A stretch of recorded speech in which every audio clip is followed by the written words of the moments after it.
बिस्मिल्लाहिर्रहमानिर्रहीम। अस्सलाम वालेकुम मेरे प्यारे व्यूवर्स। आज मैं रोटी बना रही हूँ। तो मैं तुम पहले दसा कि आटा किस तरह गुननी ना, ठीक है ना। तो मैं आटा गुन रही हूँ। आटा है तो पानी है, जितना पानी लगा मैं तुम दसांगी कि पानी कितना लगा। एक कप भरी तो मैं पानी ने कोल रखा तो आटा गुन रही हूँ मैं। बिस्मिल्लाहिर्रहमानिर्रहीम। थोड़ा थोड़ा पानी पा के गुनो, सख्त भी ना हो आटा तो बहुत लूज भी ना करना आटे की।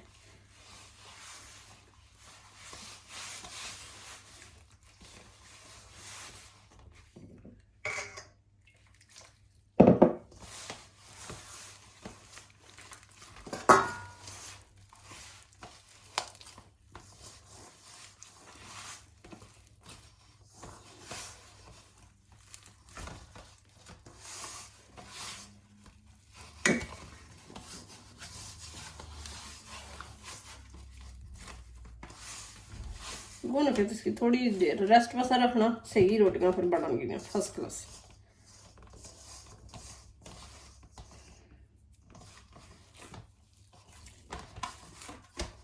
की सही ना आटे की है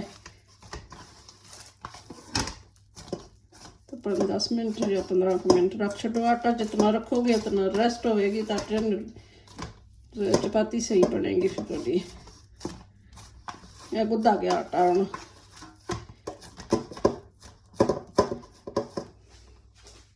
मैं कतरा सारा 2 ड्रप तराया ना तेल ने लाए, पर फिर तेल ला छो था आटा फिर पिपड़ी नहीं बनता, आकड़दा नहीं अपरों, फिर सही रहा, ठीक है ना।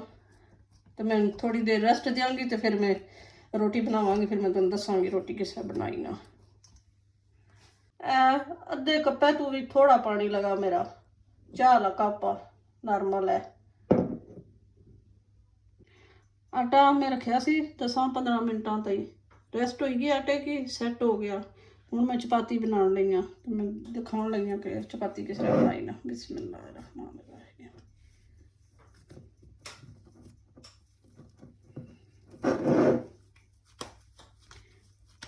गोल गोल करो, इंज करके पेड़ा बन गया।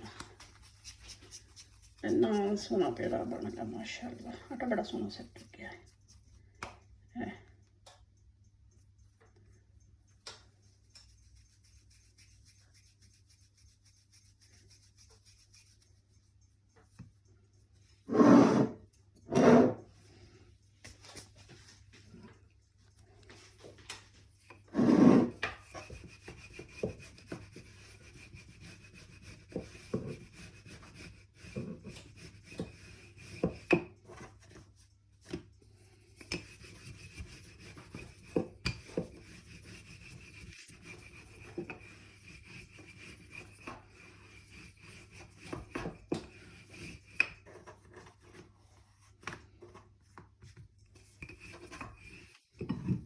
जगह मेरी साफ सुथरी है तो मैं बना लगी हाँ। जे कुछ कि ना दिल करे तो कोई अखबार रखना चाहे या बेलना चक्का रखना चाहे तो रख सकना। इतनी मोटी है, थिक नहीं है रोटी, नहीं इस तो बरीक भी को बना सकते, तो मोटी इतनी भी काफ़ी है, फर्स्ट क्लास है माशाल्लाह। तवा गर्म हो गया तो मैं तवे ते पान लगी है। जरा सारा मैं तवे पर तेल लाया सी कि रोटी चिमड़ा ना तवा मैं धोता सी। तवा जदों भी धोवो तो जरा ही तेल ला लो, फिर चिमड़नी नहीं रोटी ना। देख लो ब्राउन ब्राउन होनी भी फटाफट।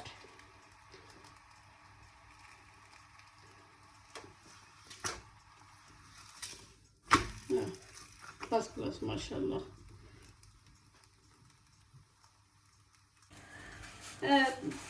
टिशू भी इस्तेमाल कर सकते हैं, रोटी वाला पाउडर में यूज कर सकते हो। मैं सेकनी भी तो बड़ी सोहनी है पकड़ी भी रोटी है माशाल्लाह। तो मैं टिशू ना कर लगी हाँ।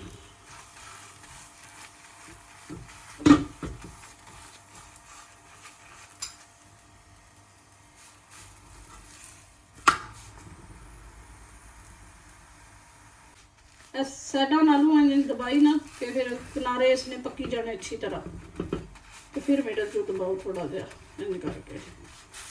नहीं तो तार दूसरी होनी रोटी सेकने वाली, वो भी लैके ना उसने पर रखो तो सारी रोटी सेकी जानी, उसने पर रखो तो फिर रोटी पुगड़ भी चढ़ जाता, बड़ा सोहना फुल जानी रोटी।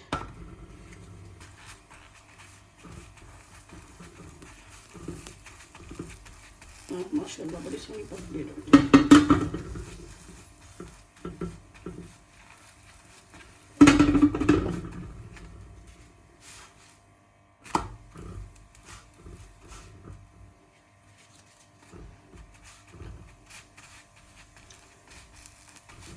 मैं एक रोटी और बना के तुम दिखावांगी।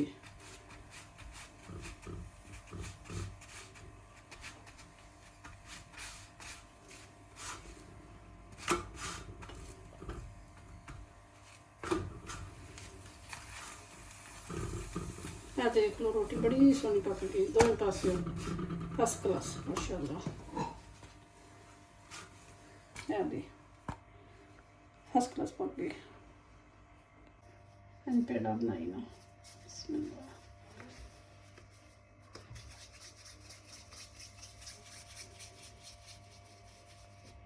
इंज कर गए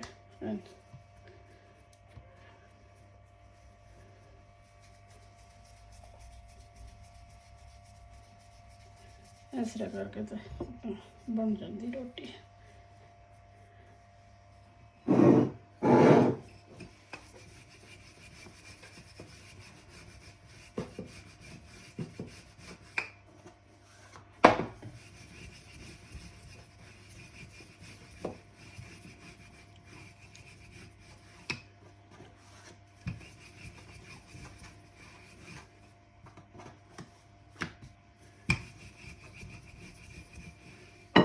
बन गई रोटी, हम छंडो दो वाली तरह वाली।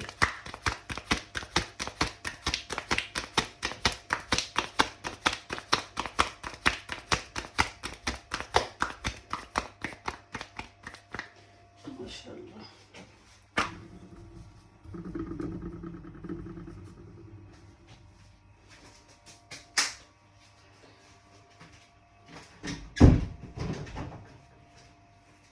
एक साइड पक गई, मैं परत ली रोटी हम दोबारा इधर कर ली। इधर मैं टिशू में रख से कोस करो।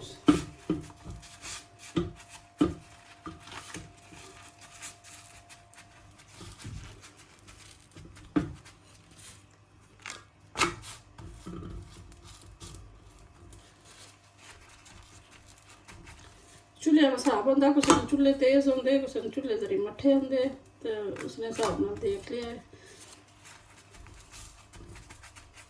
चूल्हा तेज़ हो गया तो फिर रोटी जल्दी सड़ जाती, जल जाती है।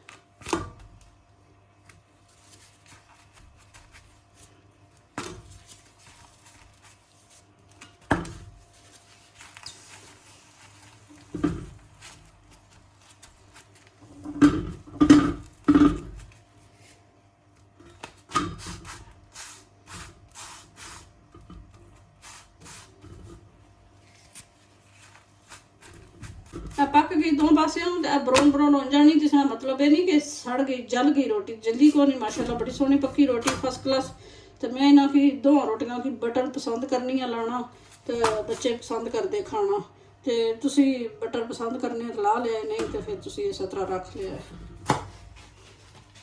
ठीक है ना। मैं बटर लाने इन्होंने रोटियां दोवांगी।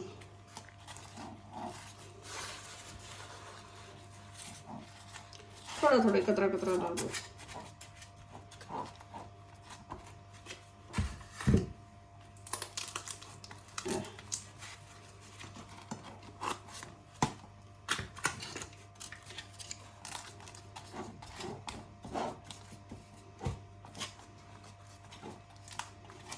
इंज करके